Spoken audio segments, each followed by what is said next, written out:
Samajwadi party के अध्यक्ष श्रीमान अखिलेश यादव जी अनेक सांसदों और अपनी पत्नी के साथ में जिस दिन मस्जिद में गए थे और वहाँ मीटिंग की थी,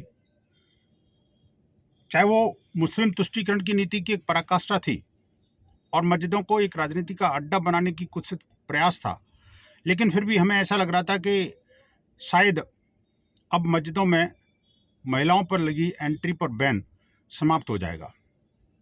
अब देश की मुस्लिम महिलाएं भी बुर्का हिजाब के बंधन से मुक्त हो जाएंगी, उनको भी कुछ उन कट्टरपंथियों से आज़ादी मिल पाएगी और मस्जिद से निकल कर के आज नहीं तो कल श्री अखिलेश जी अपने जो कट्टरपंथी उलेमाओं से आह्वान करेंगे कि वे अब देश की महिलाओं को भी नमाज का अधिकार दें, मस्जिद के अंदर नमाज का अधिकार दें। लेकिन हुआ इसके उलट। बड़ा दुर्भाग्य है कि देश की एक प्रतिष्ठित सांसद जो मस्जिद में क्या गई, कुछ उलेमा और मौलवियों को मिर्ची लग गई। जिस तरह की अभद्र और घृणित टिप्पणी एक मौलाना ने की उनके ड्रेस को लेकर के, बेहद शर्मनाक है, चिंतनीय, निंदनीय और इस्लाम की कट्टरपंथी मानसिकता की पराकाष्ठा है। लेकिन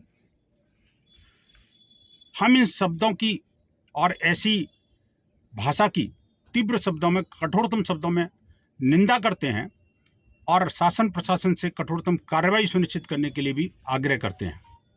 लेकिन साथ ही साथ आज देश की महिला सांसद भी प्रदर्शन कर रही हैं। एक महिला की नारी शक्ति के अपमान पर वो अपना आक्रोश व्यक्त कर रही हैं, लेकिन दुर्भाग्य से वो पार्टी जिसकी वो सांसद हैं, वो अध्यक्ष जिनकी वो पत्नी हैं, वो इस मामले पर पूरी तरह से चुप्पी और मौन साधे हुए हैं। आखिरकार नारी शक्ति का अपमान देश कब तक सहन करेगा, वो भी इस्लामिक जिहादी फोर्सेस के सामने। ये एक अक्षम्य अपराध है और इसके लिए न सिर्फ मौलाना साजिद रशीदी को अविलंब संपूर्ण देश की नारी शक्ति से माफ़ी मांगनी चाहिए और साथ ही साथ पार्टी को भी अपना स्टैंड क्लियर करना चाहिए कि क्या मुस्लिम तुष्टीकरण की इस अंधी दौड़ में आप इतने नीचे गिर जाओगे कि देश की नारी शक्ति का अपमान करने पर भी आप चुप्पी साध जाओगे। ऐसा नहीं चलेगा।